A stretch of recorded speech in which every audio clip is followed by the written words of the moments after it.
Hello दोस्तों, हमारे YouTube channel में आपका बहुत सारा स्वागत है और आप देख रहे हो कि हम दीदी को कहाँ लेके जा रहे हैं। तो हम दीदी को हॉस्पिटल लेके जा रहे हैं। दीदी का जो कीमो है तो दीदी को कीमो चढ़ना है। तो दीदी का ये आखिरी कीमो है और दीदी के पेट में बन जाता है पानी। तो अब दीदी चल फिर भी नहीं पा रही हैं बिल्कुल भी। तो आप हेडलाइंस देख के समझ ही गए होंगे कि दीदी को क्या दिक्कत हो रही है, क्या परेशानी हो रही है। जैसे कि कई लोग मुझसे जुड़े, उनको पता है कि दीदी को हर महीने पेट में पानी बन जाता है। जैसे ना दीदी के पेट में दर्द होता है और दीदी को अचानक से ना पसली में दर्द होने लगता है, तो दीदी के पेट में बन जाता है पानी। तो आप देख रहे हो ये 4 बॉटल पानी दीदी के पेट में से निकलता है। तो मैं आपको, मेरा एक उद्देश्य है, आपको मतलब ये वीडियो देख के थोड़ा सा दुख भी होगा और थोड़ा सा ये भी लगेगा कि आपने इस तरीके की वीडियो क्यों डाली। तो मैं आपको बताना चाहती हूँ, कैंसर एक ऐसी बीमारी है जो कभी भी इंसान को ठीक नहीं होने देती है। उसका जितनी जमा पूंजी है, पैसे धेले, सारी चीज़ें चली जाती हैं और इंसान नहीं बचता है। तो आप देख रहे होगे कि अभी हॉस्पिटल की वीडियो, हम जब हॉस्पिटल से दीदी की हालत बहुत ज़्यादा ख़राब हो रही थी, तो हमने एक दिन घर पे इंतज़ार किया। दूसरे दिन फिर हमने करी गाड़ी। हमने बोली कि जहाँ पे हम थे हमारा घर थोड़ा सा दूर था दीदी के घर से, तो हमने सोचा कि क्यों ना हम दीदी को, दीदी की जहाँ दीदी ने अपनी मेहनत मजदूरी से जो कुछ भी बनाया है, उसकी जैसी भी टूटी रूटी झोपड़ियाँ है, जैसा भी उसका घर है, उसके घर में ही सारी चीज़ें होनी चाहिए। तो हम दीदी को ले गए थे दीदी के घर, जहाँ पे हमने दीदी को रखा, लेकिन दीदी नहीं बच पाई। दीदी की इतनी ज़्यादा हालत ख़राब हो गई थी कि दीदी 1.5 महीने से, जैसे मैं आप मेरे वीडियो में देख रहे होगे, तो दीदी ना थोड़ा सा जूस पीती थी, थोड़ा कुछ भी खाती थी और दीदी को उल्टी हो जाती थी, कुछ भी खाती थी दीदी को उल्टी हो जाती थी। तो देखिए, हमने अपने तरफ से पूरी संभव कोशिश करी कि हमारी बहन अच्छी हो जाए। कोई भी व्यक्ति हो जिसके घर में अगर कोई भी व्यक्ति बीमार होगा तो वो सारे इंसान यही करेंगे। तो ये जो आप देख रहे हो ये कार्यक्रम, ये तीजमा का कार्यक्रम है। इसको तीसरे दिन कार्यक्रम करते हैं। जैसे कि जो व्यक्ति की इच्छा होती है खाना खाने की, जो वो अच्छा अच्छा खाना खाते थे, उस तरीके का हम उनको तीसरे वाले दिन खाना खिलाते हैं, जिसमें कि उनकी आत्मा आए, खाना खा के जाए और हमें अच्छा आशीर्वाद दे के जाए। तो मेरा ये रीज़न नहीं है आपको वीडियो दिखाने का कि भाई मैं इस तरीके से वीडियो दिखा के आपको परेशानियां हट करूं, लेकिन मेरी कुछ दीदी की यादें हैं जो मैं अपने साथ संजो के रखना चाहती हूं और बताना चाहती हूँ कि इस तरीके से हमने दीदी का तीसरा करा है। और ना हमारी दीदी 4 दिसंबर को शांत हो गई थी और हमने ना उनको भगवत गीता का पाठ भी सुनाया था। उनकी हालत इतनी ज़्यादा ख़राब हो रही थी कि उनके ना पानी भी जाना बंद हो गया था। तो हमने भगवत गीता भी करी है और गीता पुराण भी सुनाई है उनके लिए, और ना गर्भ गीता भी सुनाई है। बहुत सारी चीज़ें हमने अपनी दीदी के लिए करी हैं कि दीदी को हमारी मोक्ष मिले, क्योंकि हमारी दीदी बहुत तकलीफ में थी, इतनी तकलीफ में थी कि जब हम दीदी को देखते थे ना तो हमें रोना आता था। तो ये जो बच्चे लोग हैं मेरे, जैसे छोटा बेटा, बड़ा बेटा, तो हम सब अपने जो भी हमने वहाँ पे खाना रखा, हम दीदी के लिए खाना खिला रहे हैं कि आप आओ, खाना खा के जाओ और आशीर्वाद दे के जाना हम सब के लिए। जैसे कि जो हमारी परंपराएं बनी हैं तो वो हमें करना ही पड़ती है, क्योंकि इन्हीं को हम बोलते हैं कि हमारे पितृ मोक्ष, मतलब जो व्यक्ति शांत हो जाता है वो हमारे पितृ कहलाते हैं। तो पितरों की आत्मा शांति के लिए हमें वो काम करने चाहिए जो काम उनको पसंद है। जैसे कि जो चीज़ उनको पसंद थी खाने में, वो खाने में उनको दीदी को चीज़ें रखनी चाहिए और खिलाने चाहिए। जैसे मैं आपको एक बात और बताना चाहती हूँ, ये बातें बोलने नहीं चाहिए, लेकिन आप मेरी फैमिली हो, मेरा परिवार, इसलिए मैं बोल रही कि हमारी दीदी को मोमोज बहुत ज़्यादा पसंद थे। तो उस पसंद था, हमारी दीदी आई थी। कहते हैं, कई लोग कहते हैं कि नाइट में आते हैं और खा के जाते हैं, तो हमारी दीदी खा के भी गई थी। आधा मोमोज रखा था टूटा, आधा टोस्ट रखा था टूटा। दीदी भी थोड़ा सा खाती थी, उसी तरीके से दीदी ने खाया है सारी चीज़ें। तो इस तरीके से देखिए, पंडित करवा रहे हैं तीजमा की पूजा, मतलब पंडित नहीं है, हमारे चाचा बैठे, सॉरी, तीजमा के दिन पंडित नहीं आते हैं। तो बस मैं बताना चाहती हूँ कि गाइस, अगर आपके घर में कोई भी इस तरीके से व्यक्ति बीमार है तो उसका बहुत ध्यान रखें, बहुत केयर करें।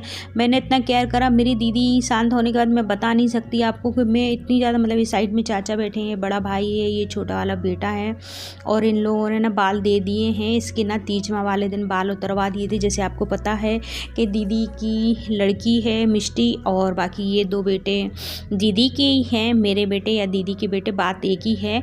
लेकिन बट इन लोगों ने बाल दे दिए थे। बड़े वाले बेटे ने प्रयागराज जाके बाल दे के आएगा, वो अभी बाल नहीं देगा। तो ये तीजमा का कार्यक्रम है। और जैसे कि हमने ना, मेरे पास इतना भी समय नहीं था कि दीदी की मतलब 2-4 अच्छी पिक्स खींच सकती, क्योंकि मुझे कुछ भी अच्छा नहीं लग रहा था। कि मेरी 4 साल की मेहनत पे पानी फिर गया है। मैं अपनी बहन को नहीं बचा पाई। मैंने हर संभव कोशिश करी कि मेरी बहन बच जाए, मेरी बहन बच जाए, लेकिन मेरी बहन नहीं बच पाई। जैसे कि आप लोगों को पता है कि इस टाइम हमारे ऊपर एक और पहाड़ टूटा पड़ा है पहले से, कि जो इनके पति थे हमारे भाई साहब, वो जब दीदी को बीमारी हुई थी जब भी उसी टाइम छोड़ के चले गए थे। उनको पता नहीं किसने क्या बोल दिया था कि भाई हमें ऐसी बीमार औरत के संग नहीं रहना, तेरे को कैंसर हो गया है तो तू हमारे किसी काम की नहीं। इस वजह से वो दीदी से बोलते रहते थे कि अरे मेरे को तेरे साथ नहीं रहना, तो पता नहीं अचानक से कहाँ चले गए, वो उनका भी कोई पता नहीं है। तो सारी प्रक्रिया हैं जो करते हैं वो मेरे बड़े बेटे ने और छोटे बेटे ने करी हैं। और जो भी होता है, जैसे कि अब जेंट्सों ने दीदी को खाना खिला दिया, इसके बाद लेडीज़ों का नंबर आता है। जैसे कि हमारे यहाँ कोई भी कार्यक्रम सबसे पहले जेंट्स करते हैं, उसके बाद लेडीज़ करती। तो मैं आपको दिखाना चाहती हूँ दीदी की पसंद का सारा खाना बना था, जो जो दीदी को पसंद था, जो जो दीदी को खाना था, जो जो हम दीदी को फल खिलाते थे, सारे फल। और दीदी की इच्छा थी कि दीदी की इच्छा थी कि मुझे अभी और ज़िंदा रहना है, मिष्टी को पढ़ाना लिखाना। तो देखिए ये मेरे देवर लोग हैं जो तीसरा करके फिर गराज चले गए थे। तो वहाँ ना ट्रेनों का बहुत ज़्यादा लेट चल रहा था। यहाँ दमोह से भी लेट थी और वहाँ से भी लेट थी। तो मेरे भैया हाथ जोड़े थे ट्रेन के कि आ गई माता, आ गई माता। इसके बाद ये लोग जब इलाहाबाद से आए तब इन लोगों ने हमें कॉल किया, तो हम इनको स्टेशन गए। जैसे कि फूल लेने जाते हैं, फूल विसर्जन करने जाते हैं, जब गंगा जली लेके आते हैं तो हमें स्टेशन जाना पड़ती है उनका सम्मान करने के लिए। माता गंगा माता का हम स्वागत करते हैं। संपन्न क्रांति ट्रेन से लोग आए थे, तो मैं वहाँ पे गई, मेरी भाभी थी, मेरा भाई था, हम 3 लोग गए थे और ये लोग 4 लोग गए थे इलाहाबाद।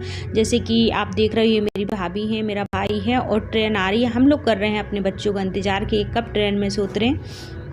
तो देखिए बस ये उतर गए हैं। मेरे देवर थे, मेरे जो छोटे वाले देवर हैं वो देवर थे, और मेरे एक और देवर थे चाची सास के। ये जो मेरे छोटे वाले देवर हैं जो जीआरपी में हैं वो भी हैं, और जो मेरे चाची ससुर के बेटे हैं वो भी देवर हैं। ये मेरा भाई है। तो सबसे पहले अपन ना गंगा माता का स्वागत करते हैं। तो आप देख रहे हो ये जो गंगा माता को इसमें लेके आते हैं अपन, तो पहले उनका टीका करते हैं। इसके बाद जो गंगा माता को लेने जाता है, जो फूल विसर्जन करने जाता है, उनका भी सम्मान किया जाता है। उनको सम्मान के साथ घर लेके जाया जाता। फिर घर पे जितने लोग उनका इंतज़ार करते हैं वो भी उनका सम्मान करते हैं।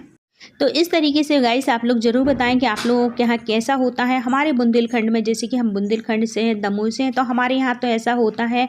आपके यहाँ कैसा होता है? वैसे मैं सभी जगह देखा कि ऐसे ही होता है। ये है मेरा बड़ा बेटा, और अगर आप लोगों ने देखा नहीं हो तो देख लीजिए। बड़ा बेटा है, छोटा बेटा साइड में है, उसको ब्लॉगिंग में आना अच्छा नहीं लगता। ये मैं हूँ, तो मैंने गंगा माता का स्वागत किया है। और ठंड इतनी ज़्यादा पड़ रही थी उस टाइम, और सारे लोग हम लोगों को देख रहे थे कि ये क्या कर रही हैं, क्योंकि अपन इस तरीके से काम करते हैं तो लगता है कि क्या हो रहा। अब हम क्या बताएं कि हम अपनी बहन को वहाँ इलाहाबाद में छोड़ के आए हैं और उसके बाद गंगा माता का टीका कर रहे हैं। तो मैं कुछ बोल नहीं सकती हूँ, क्योंकि मैंने अपनी बहन की जितनी सेवा करी है, और मेरी बहन नहीं है इस टाइम। तो ये जब मैं वीडियो एडिटिंग कर रही तब भी मुझे अच्छा नहीं लग रहा है। तो बस बने रहें आप लोग हमारे साथ। अगर आपको ये वीडियो अच्छी लगी हो तो प्लीज़ ज़्यादा से ज़्यादा सपोर्ट करें। इसके बाद हम अपने बेटे को और अपने देवर को सबको घर पे लेके जाते हैं। तो इस तरीके से घर में हमारे पूरे परिवार के थोड़ी सी दूरी पे खड़े थे, इन लोगों का वहाँ से सम्मान करके लेके आए। तो चाचा हैं, भतीजे हैं, पूरा परिवार रहता है। जैसे आपको पता है कि कोई भी कार्यक्रम होता है तो सारा परिवार इकट्ठा होता है। हमारे मौसा जी हैं, पूरा परिवार था। फिर इसके बाद हमने घर में सम्मान किया, इनका टीका करा।